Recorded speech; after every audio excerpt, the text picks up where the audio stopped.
Clergy members are often tasked with caring for people in their congregations, everything from weddings to funerals to sickness and even relationship difficulties. All of that can put a lot of stress and pressure on spiritual leaders. October is Clergy Appreciation Month, and joining me now in studio is Pastor Harold Cooper from Central Church of Christ here in Lethbridge. Welcome to BCN, Harold. Hey, thanks very much. It's a joy to be here. So why did you decide to become a pastor? Did God speak to your heart and you're like, okay, that's it, I'm in? No, I'm not that holy. The first thoughts that I had about being a pastor was when I was in high school, had to fill in a guidance form in terms of what your future going to be.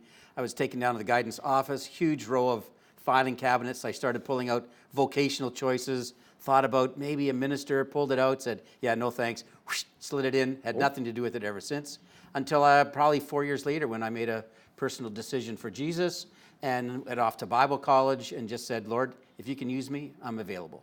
How often is it that we hear the pastors get stressed or even burnt out? On that one, it's like I just have the sense anecdotally that it seems more recent and more like a larger number of guys or gals that aren't staying in it over the long haul. Like they are in it for maybe 4 or 5 years, 6 or 8 years, and they're just not sort of, I think the pressure of ministry and the circumstances, unrealized expectations about what it might be like, all those kinds of things have shaped the decision that says, I can't do this any longer. And so... Are they taking on more than they can bear, perhaps?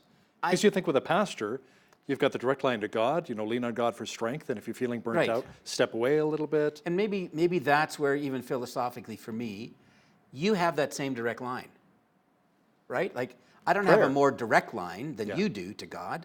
I don't have more sort of spiritual power than you would as any other believer. At least that's my perspective. So the same resources that are available to you are the same that are available to me in terms of my relationship with the Lord, my personal devotional time, all those things that sort of are available. And so maybe that's one of the reasons why people either have these expectations that, oh, yeah, for sure, he's closer to God than I am, or whichever. And I think sometimes that also is a contributing factor to why they're going, it's not working out for me. I think there's this tendency to have said that pastors are something more than just people.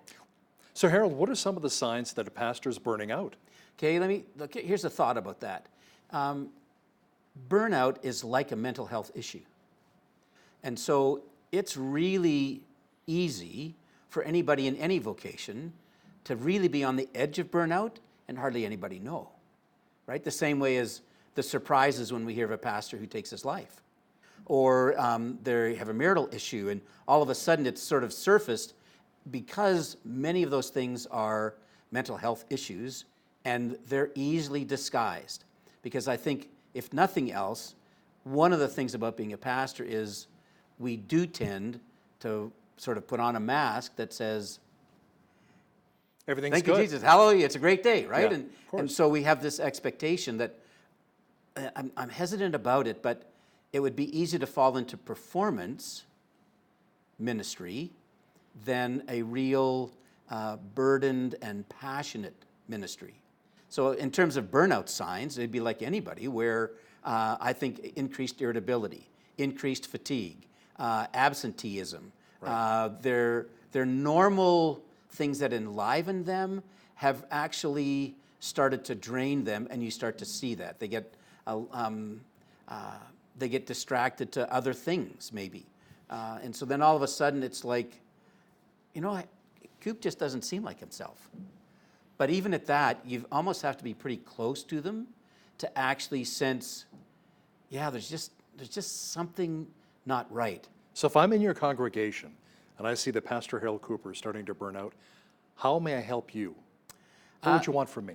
There'll be a couple of things depending upon whether we've known each other very well. Like if I'm in a big congregation, you're just one of the guys that are part of it.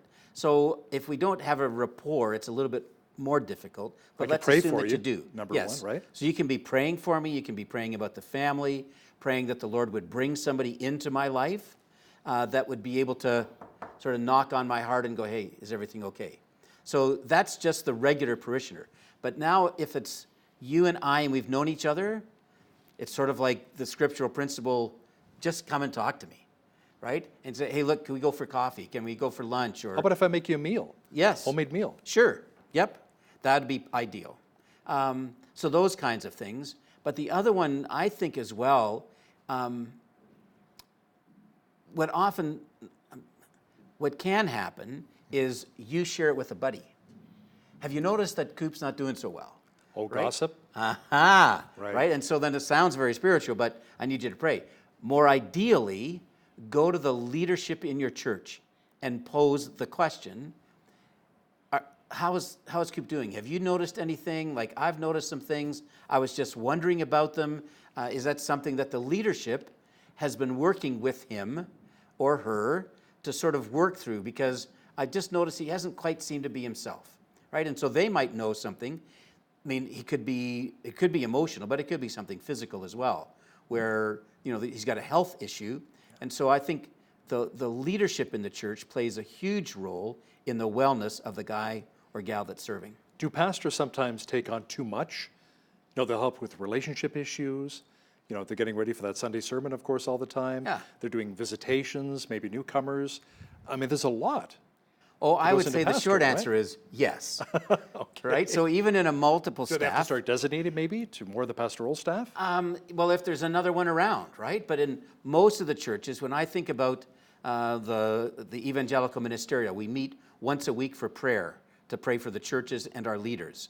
So when I think about the guys that are sitting around that room, one guy, one guy, one guy, one guy. Oh, he's got two. Oh, he's trying to find some other guys. So I would suggest that most of our churches in Lethbridge and probably across Canada are a one-person operation. Wow. And so as a result of that, you have a lot of overworked or over-engaged or over-decided people that are trying to do care compassionately and personally, and as a result, they don't get much of a break.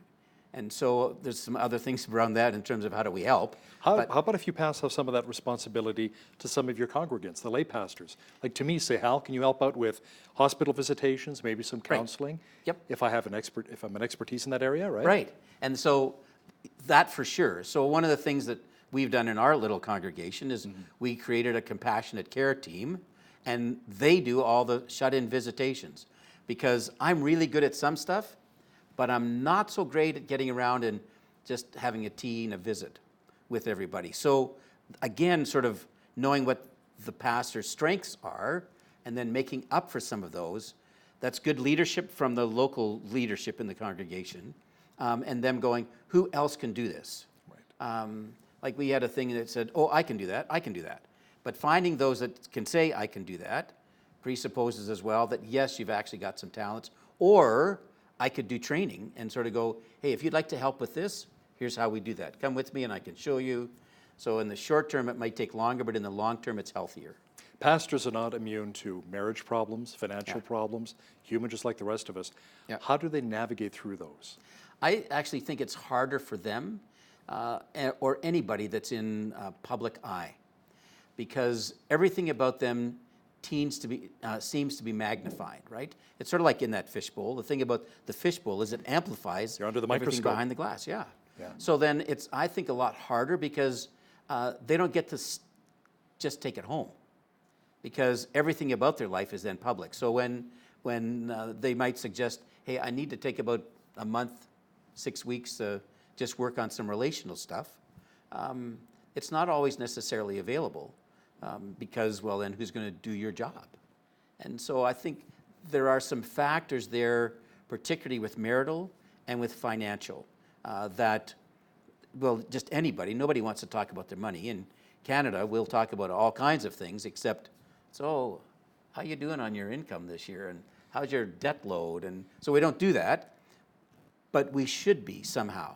Somebody needs to be speaking into them. And I think lots of guys in ministry don't get the training in terms of how to manage even church business as well as personal business. If you know your pastor is suffering through some marital issues, that must be a very sensitive subject. How do you approach the pastor and say, how may I help you in that regard? Yep.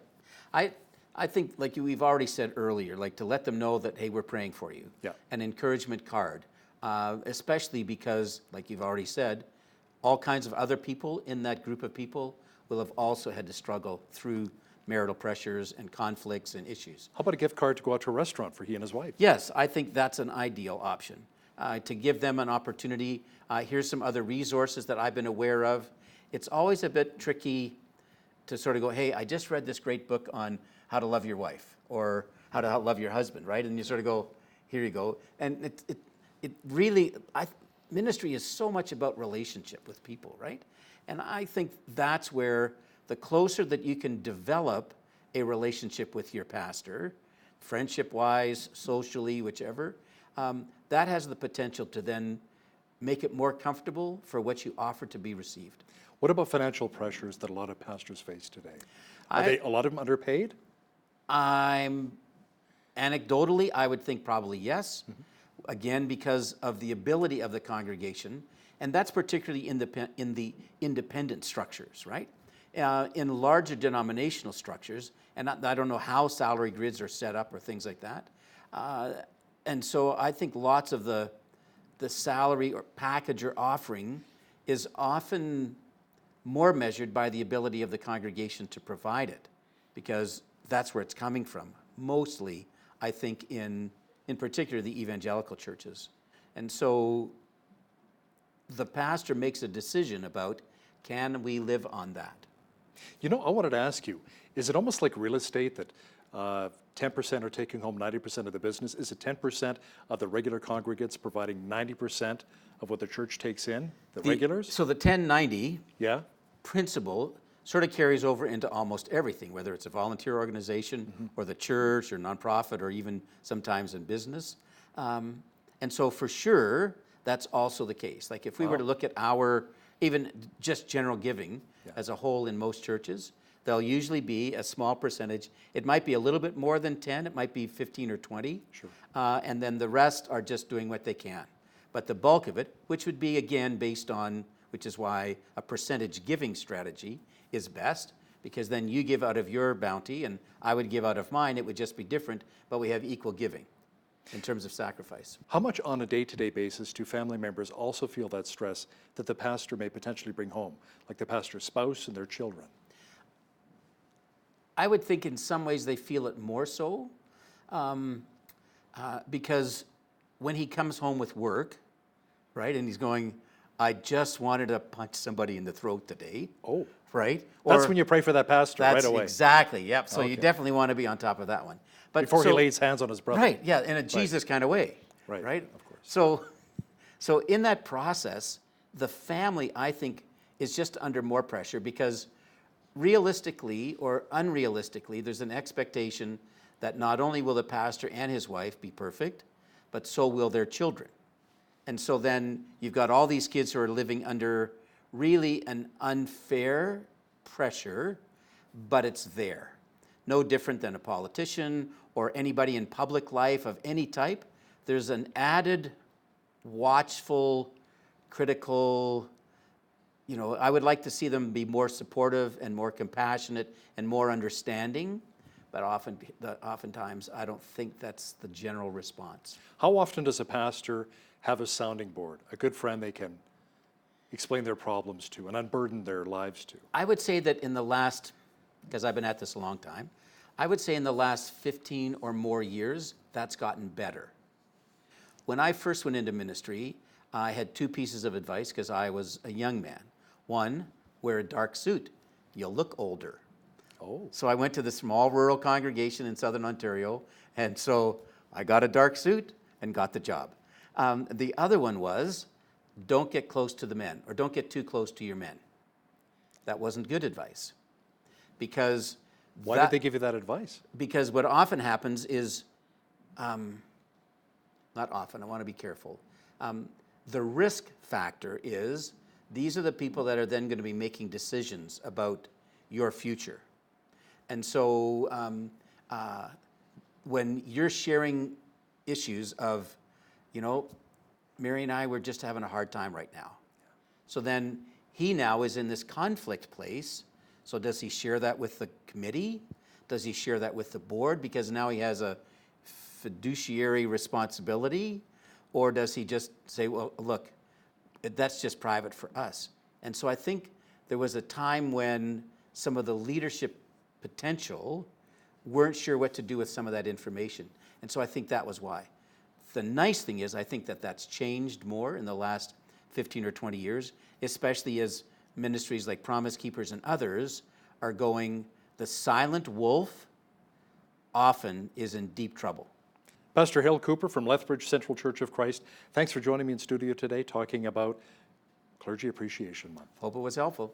Thank you. On behalf of all of us here at BCN, I'm Hal Roberts. God bless. Thanks for watching.